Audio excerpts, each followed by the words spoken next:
8월 2일 법률방송 로투데이 시작하겠습니다. 첫 소식입니다. 김선수, 이동원, 노정희 신임 대법관이 오늘 취임식을 갖고 본격적인 대법관 업무에 들어갔습니다. 김선수 대법관 등의 오늘 취임으로 김명수 대법원장을 포함해 14명의 대법관 가운데 절반 넘는 8명이 문재인 정부 들어 임명된 대법관으로 채워졌습니다. 취임식 현장을 취재한 김정래 기자가 어떤 변화가 있을지 짚어봤습니다. 판검사 경력이 없는 이른바 순수 재야 변호사 출신으론 처음으로 대법관에 임명된 김선수 대법관. 노동, 인권 변호사 출신에 대한 일각의 정치적 편향성 지적을 의식한 듯 김선수 신임 대법관은 취임 일성으로 공정성과 중립성, 독립성을 강조했습니다. 정치적 고려를 일절하지 않겠습니다. 또한 저와 다른 견해에 대해서도 열린 자세로 경청하고 진지한 토론을 통해 공정한 결론에 이르도록 모든 노력을 다하겠습니다. 사법농단 파문으로 촉발된 현재의 법원 불신 위기와 관련해선 국민의 신뢰를 회복할 수 있는 전화위복의 계기로 삼자고 강조했습니다. 사법 행정권 남용 사태로 법원이 어려운 시기에 있습니다. 국민의 관점에서 접근함으로써 사법 신뢰를 회복할 수 있는 전화위복의 계기로 삼기를 진심으로 바라고 있습니다. 이동원, 노정희 대법관도 국민 신뢰 회복을 화두로 사람을 귀하게 삼는 재판, 충실한 재판을 강조했습니다. 사람을 귀하게 여기는 재판이라는 믿음을 대법원에서도 올곧이 지키겠습니다. 현재의 위기를 변화의 힘으로 바꾸어 나가야 합니다. 우리 사회 구성원들이 겪는 어려움과 품은 소망을 법의 언어로 읽어내기 위하여 법에 대한 성찰과 연구도 게을리하지 않겠습니다. 김선수, 이동원, 노정희 대법관은 각각 대법원 1부, 3부, 2부에 배정돼 곧바로 업무를 시작했습니다. 신임 대법관 3명이 오늘 임기를 시작하면서 문재인 대통령 취임 이후 임명된 인사들이 대법원 구성의 과반을 넘게 됐습니다. 보수 정권에서 임명된 대법관들이 줄줄이 퇴임하면서 사법부의 대대적인 변화가 점쳐집니다. 당장 양승태 대법원장 시절 재판 거래와 문계기 논란 의혹을 받고 있는 일제 강제징용 피해자와 위안부 손해배상 청구 사건 심리 등이 속도를 낼 것으로 보입니다. 이재용 부회장 뇌물 상고심 재판 등 세간의 주목을 받고 있는 재판에 어떠한 영향을 미칠지도 관심입니다. 양심적 병역 거부 사건이나 정교조 법외노조 철회 사건, 경찰의 쌍용차 노조 상대 손해배상 청구 사건 등 굵직한 공안, 노동사건 심리에도 상당한 변화가 예상됩니다. 나아가 지법과 고법 이원화, 고법 부장제도 폐지 등 김명수 대법원장이 야심차게 추진하고 있는 사법제도 개혁 작업에도 가속도가 붙을 전망입니다. 양승태 대법원장의 대법원이 가고 바야흐로 김명수 대법원장의 대법원이 본격 시작됐습니다. 법률방송 김정래입니다. 네, 앞서 리포트에서 잠깐 언급한 일제 강제징용, 위안부 피해자 손해배상 청구 소송 얘기 더 해보겠습니다. 로인사이드 정순영 기자 나와 있습니다. 정 기자, 오늘 검찰이 관련 재판 거래 의혹 관련해서 외교부를 전격 압수수색했죠? 네, 맞습니다. 사법행정권 남용 의혹을 수사하고 있는 서울중앙지검 특수일부가 오늘 오전에 서울 종로구 도련동에 있는 외교부 청사를 전격 압수수색을 단행을 했습니다. 네. 검찰은 대법원이 법관 해외 공관 파견을 늘리기 위해서 외교부의 눈치를 보면서 재판 결론을 내리지 않고 5년째 뭉개고 있다라고 판단하고 있는 것 같은데요. 이에 따라서 검찰은 국제법률국과 동북아국 또 기조실 등 관련 외교부 핵심 부서를 압수수색을 해서 관련 자료들을 확보해서 갔습니다. 일제 강제동원 피해자 재판 거래 의혹, 이게 뭐 어떤 내용인가요? 네, 강제동원 피해자들이 미쓰비시 중공업 등 전범 기업들을 상대로 낸 손해배상 청구 소송에서 대법원은 2012년에 한 차례 승소 판결을 내리고도 이듬해에 다시 접수된 제3고심의 결론을 아직까지 내리지 않고 있는 상황인데요. 검찰은 이와 관련해서 외교부의 민원 내지 요청이 들어왔다는 언급이 담긴 법원 행정처 문건을 확인한 것으로 전해졌습니다. 네, 문건 내용이 뭐 구체적으로 알려진 게 있나요? 네, 문건에는 판사들의 해외 공관 파견이나 고위 법관 외국 방문 시의 의전을 고려해서 외교부에 절차적인 만족감을 주자라는 그런 내용들이 포함이 되어 있는 것으로 알려졌습니다. 검찰은 또 위안부 피해자 할머니 소송과 관련해서도 한국 법원에 재판권이 없다는 이유를 들어서 소송을 각하하거나 또 개인 청구권 소멸을 근거로 해서 기각하는 것이 마땅하다라는 식의 시나리오가 담긴 문건도 확보한 것으로 전해졌습니다. 관련해서 검찰은 외교부와 함께 법원 행정처 국제 심의관실과 또 두 소송 관련 문건을 작성해서 관여한 혐의를 받고 있는 전현직 판사들에 대해서도 압수수색 영장을 함께 신청을 했었었는데요. 네.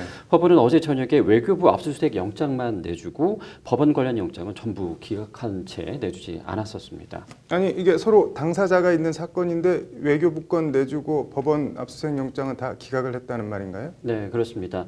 이 관련 자료에 임의 제출 가능성이 있고 또 문건 내용은 부적절하거나 대한민국 대법관이 일개 심의관이 작성한 문건에 따라 재판한다고 보기 어렵다라는 이유를 들어서 영장을 기각한 것으로 알려졌습니다. 임의 제출 가능성이 있다. 이런 가능성은 뭐 어떤 기관이나 어떤 대상도 다 있는 거 아닌가요? 이게 기각 사유가 되는 건가요? 어떤 건가요? 네, 검찰은 앞서도 법관 사찰 및 징계 무마, 건설업자 뇌물 사건, 재판 개입 의혹 등과 관련해서도 법원행정처 윤리감사관실, 인사심의관실 등의 압수수색 영장을 청구했지만 법원은 모두 줄줄이 기각을 한 적이 있었는데요. 네. 이제 또 재판거래 관련 외교부는 압수수색 영장을 주고 또 정작 법원 관련 영장은 모두 기각이 되자 검찰은 어제 이래서는 사법농단 의혹을 제대로 진실을 규명할 수 없다라고 아주 강한 어조로 불만을 터뜨리기도 했습니다. 뭐 똑같은 사안인데 외교부는 압수영장을 내주고 법원 거는 자기들 압수영장은 죄다 기각하고 좀 법원이 좀 너무하다는 생각을 안 할 수가 없네요. 오늘 잘 들었습니다. 네, 다음 소식입니다. 전후 양시, 증감 변경, 지려 천박. 개인적으로 중국 고사를 즐겨 읽고 사자성어도 꽤 안다고 생각했는데 전부 태어나 처음 들어보는 사자성어입니다. 그런데 외양은 사자성어처럼 보이지만 정작 우리나라 사전은 물론 중국에도 없는 정체불명의 한자 조합이라고 하는데요. 황당하다 못해 기발하기까지 한 외계어 같은 법률용어. 법률방송 법률용어 이제는 바꾸자. 장한지 기자입니다. 천재 공학도 3명이 좌충우돌 꿈을 찾아가는 과정을 그린 인도 코미디 영화 새 얼간입니다.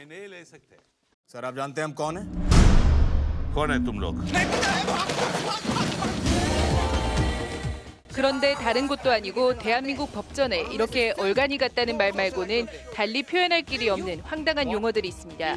대표적으로 3가지만 꼽아보겠습니다. 전후 양시, 증감 변경, 지려 천박, 무슨 뜻인지 짐작이 가시나요? 일반 시민들이 이 말들의 뜻을 알고 있으면 알고 있는 게 더 이상할 정도의 희한한 말들입니다.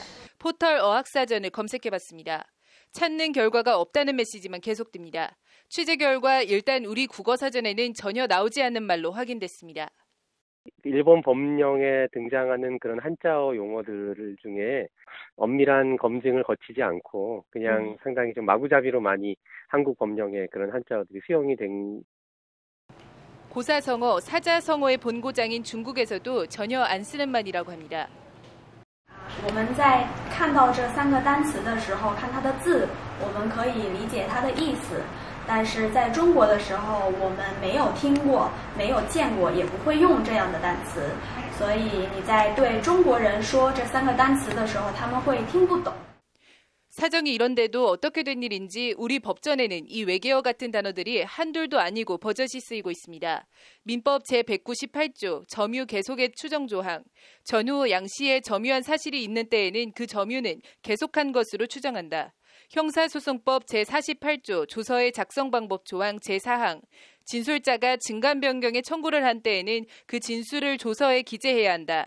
형법 제348조 준사기 조항, 미성년자의 지려 천박 또는 사람의 심신장애를 이용해 재물의 교부를 받거나 재산상의 이익을 취득한 자라는 조항이 각각 그것입니다. 일단 앞전, 뒤후, 두양, 때, 시자를 쓰는 전후양시는 앞과 뒤의 두 시점, 즉 어떤 특정한 기간이나 시점을 가리키는 정도의 뜻으로 민법에서 사용되고 있습니다. 2년 전 알기 쉬운 법령 만들기 법제처 국민공모에서 전후 양시를 어떤 시점의 처음과 끝이라는 알기 쉬운 우리말로 정비하자고 제안한 시민이 최우수상을 받았을 정도로 공인된 황당하기 그지없는 말입니다. 증감 변경이나 지려천박은 기존에 있는 한자말을 이어붙여 조합한 것 같은데 오히려 뜻을 짐작할 수도 없는 황당한 말이 돼버렸습니다. 증가와 감소를 뜻하는 증감과 바꾸다의 뜻의 변경을 이어붙인 증감 변경. 지난해 1월 법무부는 아직도 법전에 있는 이 말을 추가 삭제 또는 변경으로 바꾸는 형소법 개정안을 입법 예고한 상태입니다. 슬기로움을 뜻하는 지려와 생각이 얕고 언행이 상스럽다는 뜻의 천박, 이 두 한자어를 이어붙인 지려천박에 대해서도 법무부는 사리 분별력 부족으로 바꾸도록 하는 형법 개정안을 입법 예고한 바 있습니다. 법무부는 형법과 형사소송법은 제정 이후 60년 이상이 지났음에도 제정 당시에 어려운 말들이 그대로 사용되고 있다며 일상적인 언어 사용 규범에도 맞지 않아 국민들이 그 내용을 쉽게 이해하기 어렵다고 입법 예고 취지를 밝혔습니다. 그러나 그뿐 이 새 얼간이 같은 말은 아직도 우리 법전에 그대로 남아 있습니다. 전후 양시, 증감 변경, 지려천박. 대한민국 국민 중 몇 명이나 이 말을 듣고 무슨 뜻인지 이해할 수 있을까요? 이제는 바꿔야 합니다. 법률방송, 법률용어 이제는 바꾸자. 장한지입니다.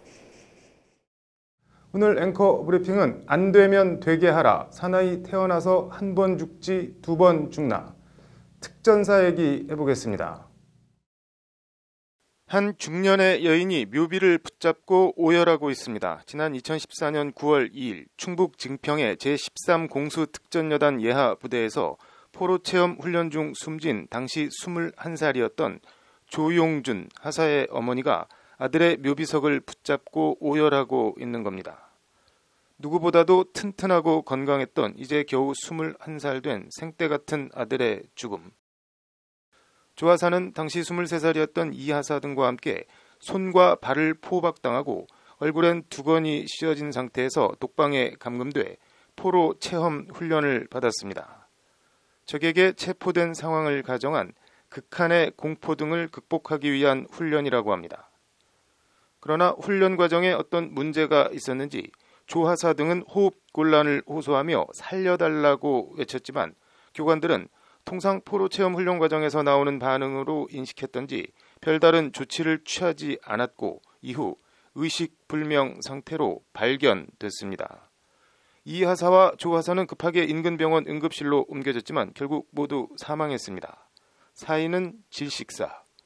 숨이 막혀 숨을 못 쉬어 고통스러워하다 죽음을 맞았다는 얘기입니다. 이에 당시 훈련을 지휘 감독했던 특수전사령부 민군작전처 소속 김모 중령과 김모 소령 등이 업무상 과실치사 등의 혐의로 재판에 넘겨졌습니다. 국방부 고등군사법원은 그러나 이들의 부주의가 특전사 하사의 사망으로 이어졌다고 보기 어렵다며 무죄를 선고했습니다. 대법원 판결이 오늘 나왔는데 대법원 일부도 원심 판결이 옳다며 김증령 등에 대한 무죄를 그대로 확정했습니다. 공소 사실에 대해 범죄의 증명이 없다고 보고 무죄로 판단한 원심은 기록에 비춰 살펴보면 사실을 잘못 인정하거나 업무상 주의 의무와 인과관계에 관한 법리를 오해한 위법이 없다는 게 대법원의 판단입니다. 네, 특전사 포로 체험 훈련 히스토리를 좀 말씀드리자면 우리 특전사는 네이비 실이나 그린베레 같은 미군 특수부대를 벤치마킹해서 이른바 고문 저항 훈련이라는 걸 해오다 노무현 정부 때인 지난 2004년 중단됐다고 합니다. 그러다 전인범 특전사령관 시절인 지난 2014년 중단 10년 만에 포로 체험 훈련이라는 이름으로 다시 부활했습니다. 군 안팎에선 2014년 당시 전인범 특전사령관이 여단장들과 영화 브라보 2제로를 시청하다 우리는 포로로 잡혔을 때 살아오는 훈련은 시행하지 않고 있지 물었고 이에 13 공수여단장이 우리 여단에서 발전시켜보겠다 해서 시작된 걸로 알려졌습니다. 이 때문에 사고 당시 제대로 된 준비 없이 포로체험 훈련을 재개했다 사고가 난 것 아니냐는 지적이 군 인권센터 등을 통해 강하게 제기됐었습니다. 실제 당시 숨진 조 하사 등의 얼굴에 씌어진 주머니는 제대로 숨은 쉬어지는지 검증도 하지 않은 그냥 문방구에서 산 신발 주머니였고 훈련 현장엔 의료 요원도 배치하지 않았습니다. 심지어 당시 교관 한 명은 훈련 도중 내연녀와 통화를 하느라 훈련을 소홀히 하는 등 이게 특전사 훈련 맞나 싶은 정황이 한두 개가 아니었습니다. 그럼에도 당시 13 공수여단장은 이후 소장으로 진급했고 전인범 특전사령관은 2016년 보국 훈장 국선장을 수여받고 특전사령부 연병장에서 한미연합사령관, 주한미 8군 사령관 등이 참석한 가운데 영원한 특전맨이라는 칭송 속에 성대한 저녁식을 갖고 전역했습니다. 전인범 중장은 이후 문재인 캠프의 안보 자문위원으로 합류했다가 전두환 전 대통령이 5.18 발포를 지시했다고 생각하지 않는다는 발언 등 이런저런 구설에 휩싸여 결국 문재인 캠프를 좌이반 타이반 탈퇴하기도 했습니다. 특전사 요원, 대한민국에서 튼튼하기로 둘째가라면 서러워할 21살, 23살 청년들이 군에서 훈련을 받다 질식사했는데 법적으로는 아무도 책임이 없다는 현실, 현실 같지 않은 현실. 아들을 잃은 조 하사와 이 하사 부모의 마음이 어떨지는 감히 짐작할 수도 없습니다. 사나이 태어나서 한 번 죽지 두 번 죽나라는 특전부대 신조. 국가의 목숨을 맡긴 특전사라 해도 아무리 생각해도 이렇게 죽는 건 아닌 것 같습니다. 고인들의 명복을 다시 한번 빕니다. 앵커 브리핑이었습니다. 이어서 법조계 소식 전해드리겠습니다. 서울지방변호사회가 오늘 양승태 전 대법원장 시절 법원행정처의 변호사단체 압박 전략에 대해 대법원의 진심 어린 사과와 철저한 수사를 강력히 촉구한다고 밝혔습니다. 대법원이 오는 11월 2일 퇴임 예정인 김소영 대법관의 후임 대법관 제청 대상자 천거를 내일부터 13일까지 받습니다. 천거 대상은 20년 이상 판사, 검사, 변호사 등으로 근무한 45세 이상의 법조인입니다.